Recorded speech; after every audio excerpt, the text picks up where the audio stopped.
In a quiet corner of Ohio, a 24-year-old man walks into a land auction wearing a straw hat and suspenders.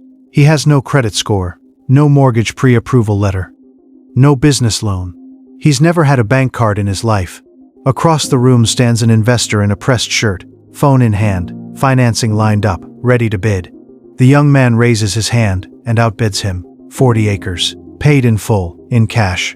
No, it's not luck, it's not inheritance, and it's not a loophole in the tax code. It's a 200-year-old financial system that has quietly let Amish families buy land debt-free, while everyone else takes out a 30-year mortgage. By the end of this video, you'll understand exactly how it works, why banks can't compete with it, and why almost nobody outside these communities has ever heard of it. Here's the math most people never say out loud. A 40-acre farm in a decent county can run anywhere from $300,000 to over $1 million.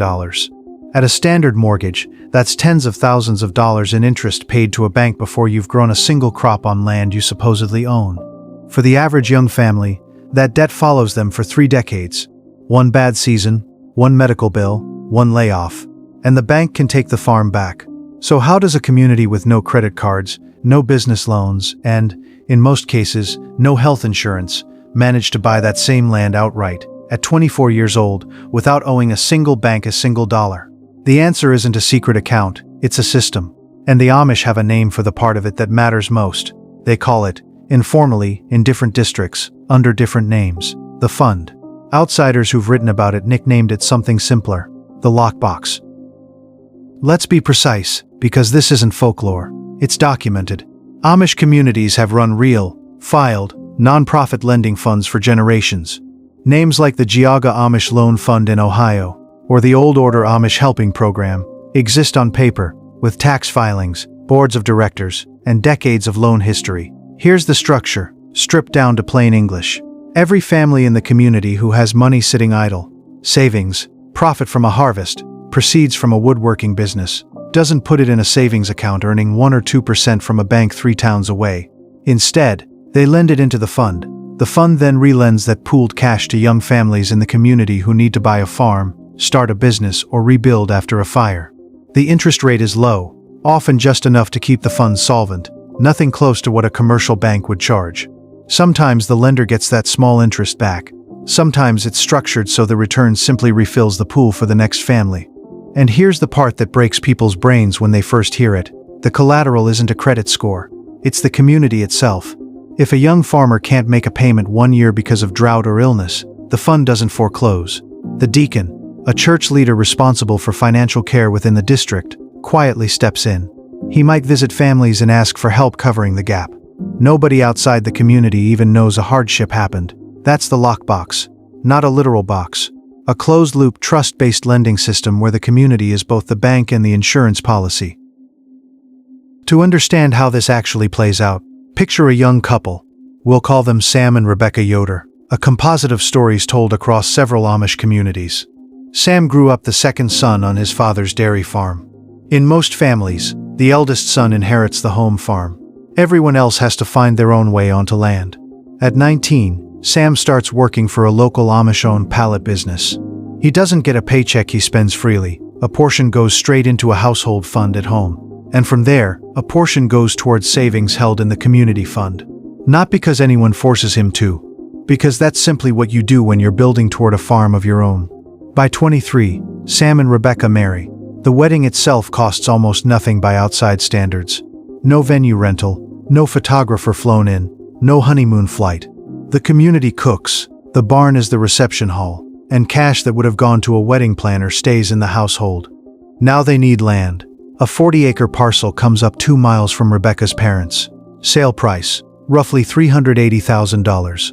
Sam doesn't walk into a bank, he walks to see the fund's trustees, often a handful of respected businessmen in the community, sometimes overseen loosely by the church leadership. He explains what he has saved, what his family can contribute, and what he still needs. The trustees know Sam. They've watched him work since he was 14. They know his father, his work ethic, whether he tithes, whether he shows up when a neighbor's barn burns down.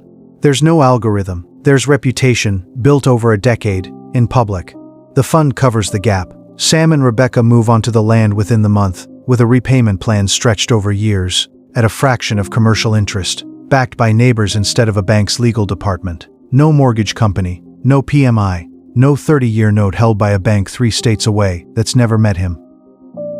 It's tempting to think this only works because the Amish live cheaply. That's part of it, but it's not the real engine. The real engine is that this system removes the 2 most expensive things in modern lending: risk pricing and profit margin. A bank has to protect itself against strangers. It doesn't know if you'll lose your job, get divorced, or default. So it prices in risk. That's where a chunk of your interest rate comes from. It also needs to turn a profit for shareholders. That's another chunk.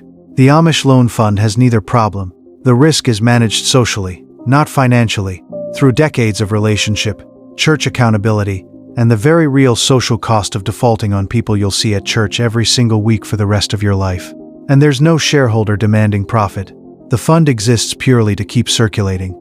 Strip out risk premium and profit margin, and you're left with something almost unrecognizable to modern finance: cash lent at nearly the cost of holding it. Interestingly, and this surprises a lot of people, many Amish families do still use conventional banks for certain things. Land purchases sometimes still involve a local community bank, and Amish customers are famous among small-town bankers for near-perfect repayment records. The lockbox isn't a rejection of banking. It's a parallel system that exists specifically for the moments banks are worst at, helping an unproven 24-year-old with no credit history buy land debt-free. This system isn't free. It just charges a different currency. To be part of the lockbox, you give up privacy. The trustees know your finances. The community knows if you're struggling.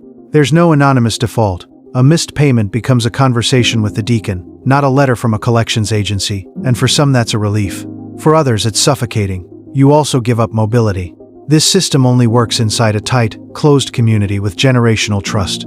You can't dip in for a year and leave. The whole model depends on people staying, marrying in, raising children who will one day lend into the same fund for the next young couple. And you give up growth on your money. That cash sitting in the fund isn't chasing stock market returns. It's a low, steady, purpose-built pool, wealth building through land and labor, not compounding interest. That's the trade. No debt, no bank, no 30-year mortgage, in exchange for radical transparency and a life built entirely inside the community that backs you. You don't need suspenders and a horse and buggy to notice what's actually happening here. Every dollar in the lockbox is doing 2 jobs at once. It's someone's savings, and it's someone else's future farm. In most modern finance, your savings account and a stranger's mortgage are connected by an institution taking a cut in the middle, quietly, at every step. The Amish didn't invent trust-based lending. Almost every culture on Earth has some version of it: a village lending circle, a family loan, a church building fund. What's remarkable is that in the middle of 21st century America, one community kept that system alive, running, and functional enough to put a 24-year-old on 40 acres of paid-off land. It's not a hack you can copy tomorrow. It's a reminder of something older than banking itself. Money moves fastest and cheapest when it moves through trust instead of through an institution. Sam and Rebecca will spend their whole lives on that farm, and one day, when their own children need land, they'll walk to the same trustees their father did, and put money back into the fund that gave them their start. If you want to understand more of the hidden systems that keep these communities running, how they handle healthcare without insurance, how they raise a barn in a single day, how a family survives a house fire with no policy at all, subscribe, because that's exactly what we're covering next. Because the real secret was never that the Amish reject the modern world. It's that they never let go of the one thing modern finance forgot how to build: trust you can actually put a price on, and a farm you can actually own.